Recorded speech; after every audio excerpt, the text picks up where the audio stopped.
Kara back at the PCA in Las Vegas. I am here with one of my favorite people in the industry, Laura Barlau, who we've been friends, gosh, like probably like at least a decade. Yeah, like it's been forever a long time. now.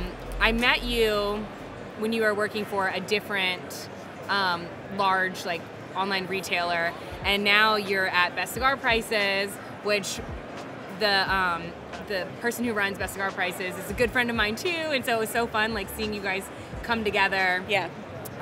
One thing that I think is really interesting about your story in the cigar industry is that you transitioned. You were on the manufacturing side working for Gurkha when you initially started, and then moved over to like the direct-to-consumer side.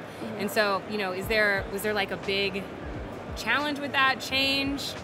Well, actually, it goes back further than Gurkha. Oh, interesting. Yeah, so I actually started in cigars and tobacco in 2007. Okay. And I was with Swedish Match, which is more of a I never knew that. Yeah, machine-made, domestic. Okay. So that was my first entry into tobacco and cigars. And from there, from Swedish Match was when I met the guys from Gurkha, and we ended up talking. And it was a great opportunity. So that was my jump into the premium side. Okay. Which took a little getting used to, because with a company like Swedish Match, it's European owned, more of a corporate structure. And then I got into the premium side, and it's a little bit different. But my training on the other side first, and then coming over to premium, really like prepared me to find a nice kind of hybrid between the two. So then came over for Gurkha, and during that time, that was when I met the folks from the company I previously worked for. And that was definitely a change as well. I wasn't on the road all the time. Yeah, because you were in a sales role with Gurkha. I was in a sales role. Right. So then when I started working on the e-com side, retailer side, I was in the office most of the time. So if there wasn't a factory trip or to go see vendors or whatever the case may be, after about 3 months, I'd start to get real grouchy. Yeah, like caged animal mentality. Exactly. There weren't a whole lot of windows in your office either. No. Like, you guys were in a big room in the like middle of the building. Yeah. At least the one that I saw. It was built into part of the warehouse. So yeah, we could hear the rain when it would rain now. Okay. But little yeah. hints of the weather outside. So I always looked forward to when, the crew from JC Newman would come visit, because we always knew we were going to have a good time. Yeah. And I could kind of live vicariously through you guys who still were out on the road traveling. So I was there for about 7 years, and then at the end of 2019, I decided it was time for me to find a different opportunity. Yeah. And Greg Fox, who's owner and CEO of Best Cigar Prices, we kind of started talking, and ultimately it led to a great match. And my 4-year anniversary with them is actually on April 6th. You've been there for 4 years. 4 years, I know. That's crazy, Time goes Laura. by so fast. Wow. I remember when they announced that they hired you, and I like immediately emailed Greg, and I was like, best hire ever. Like, you guys are going to be amazing together, and it seems like it's working. Thank you. 4 years is a long time. Yep, and it's such a great culture in this company, and Greg cultivated that. Yeah. He's very interested in how his employees are doing on a daily basis. He's always walking around checking in with everybody, and so it's still to this day, it's just very refreshing to be in that environment and know that people care about each other. Yeah. And everyone's friendly and smiling, and we have a great time. We really enjoy what we do. People do their best work when they're happy and they feel like they're being cared for. And I feel like sometimes companies forget that and deprioritize that, and it's so important to create happiness and employees that want to stay and work hard for you. Especially in the cigar industry, because it's very, it's a family business. Yeah. It's built on relationships. It's amazing after being in the industry for 17 years and actually, we just ran into somebody I used to call on when I was a Gurkha rep, and we caught up for about 10 minutes, and it blows my mind that was over a decade ago. Right.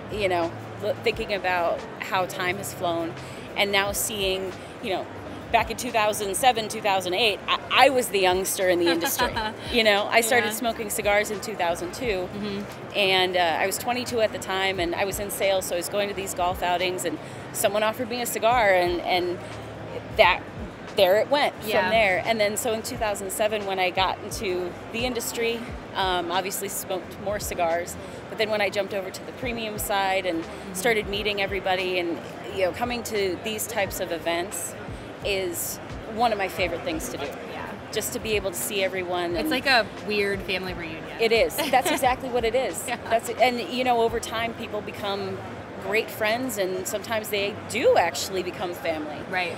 And someone just coming into this industry, it takes a long time to figure out all of those relationships. Yeah. So I feel so good about where I'm at in my career now, because I started with my boots on the ground and went from there, and still have friends that I met on day one. Yeah. You know?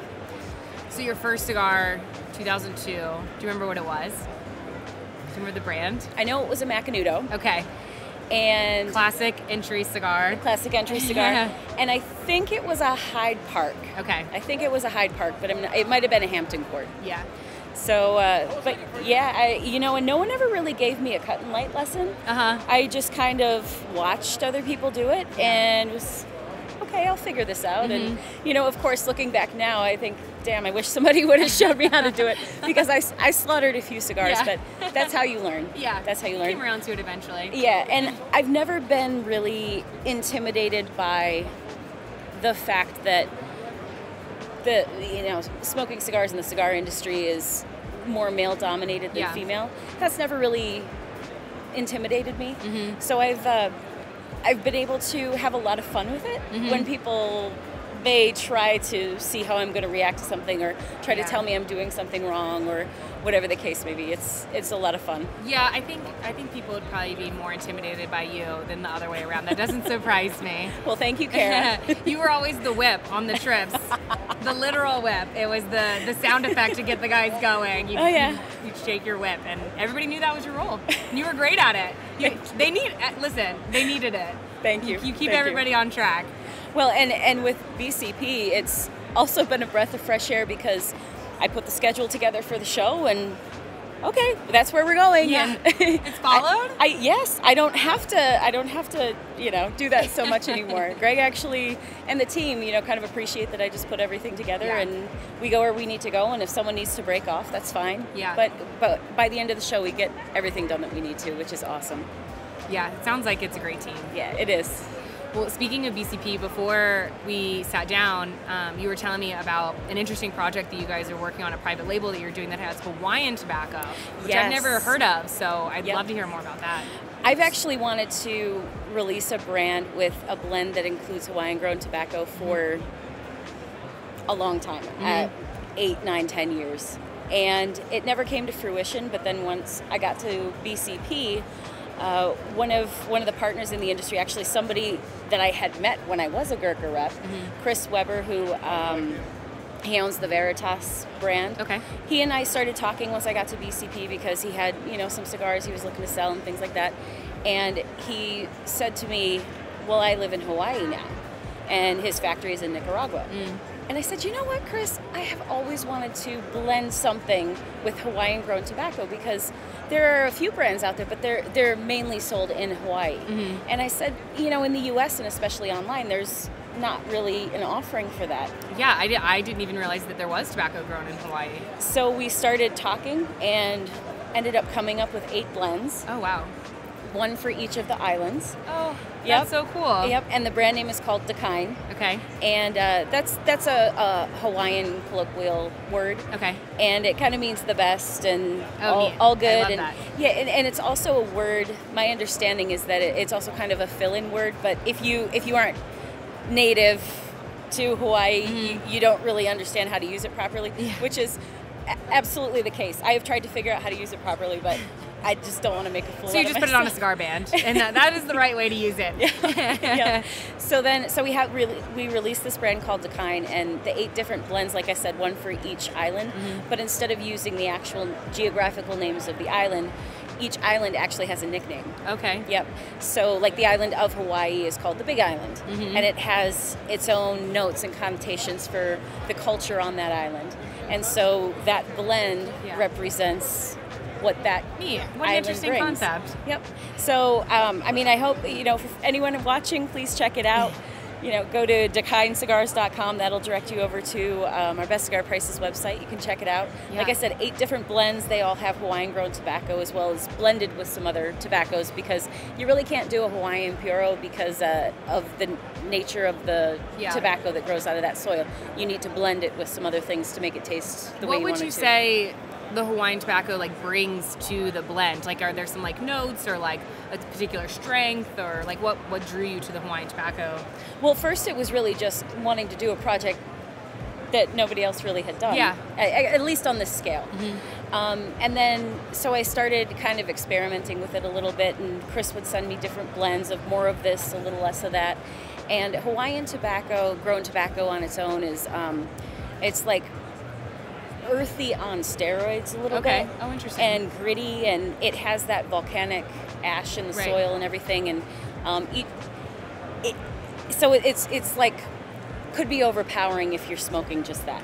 So it was, and it also has a very interesting taste when you smoke the cigar. And I haven't come up with the right descriptive words to properly explain that. So it's kind of, people just need to buy it and try it for themselves. It's kind of something you just need to try it for yourself. And if you like it, great. If you don't like the one you're smoking, that's fine too. There's 8 blends. Yeah. So you can really explore. And they're really distinct.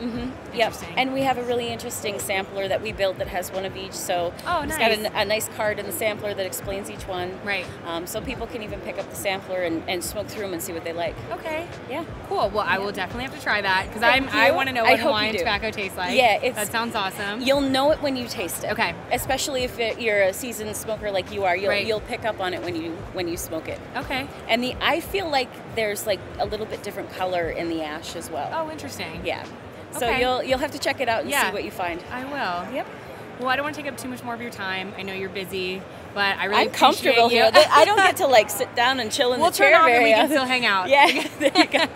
But thank you for joining us. Thanks for telling everybody about what's going on at BCP. And for you guys, I hope you tune into the rest of our episodes.